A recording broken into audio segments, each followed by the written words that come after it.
Real riding services are mobile apps in Ghana that connect passengers with local drivers who are driving their own cars, providing a convenient way to get from one point to the other. Now, it's essentially just a taxi services where the consumers request a road ride using a ride-hailing platform, which acts as a middleman between the driver and their passengers. Now, drivers in the West African country explain the convenience and the efficacy of the services to them and their customers. Details in this report. Everything is happening. Everybody is increasing. Emmanuel Ahin has been driving taxis in Accra for more than a decade.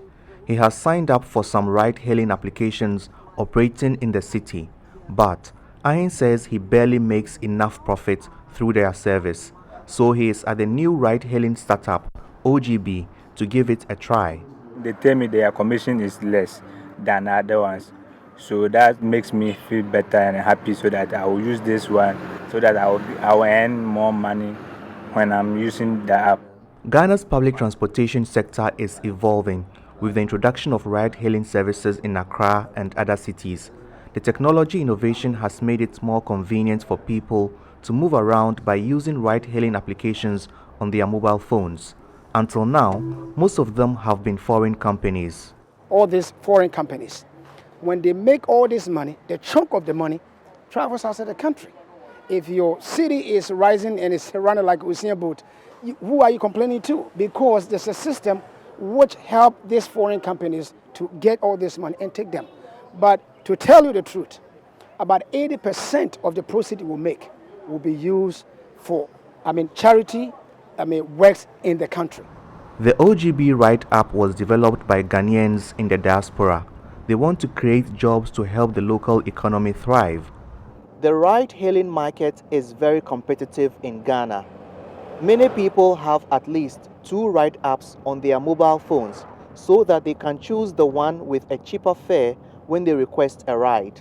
And the new entry, OGB, says it wants to make its service even more affordable to users.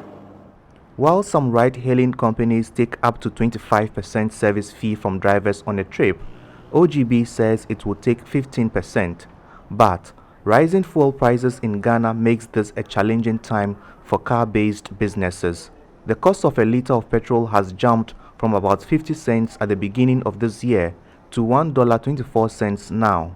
With more than 10 ride-hailing services operating in the country, OGB also faces stiff competition.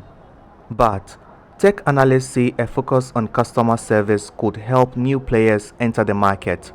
Most of the ride-hailing services have sort of automated their support system, and so sometimes it gets to be very difficult, where you just only have to send a message if you've lost an item, if the driver misbehaves.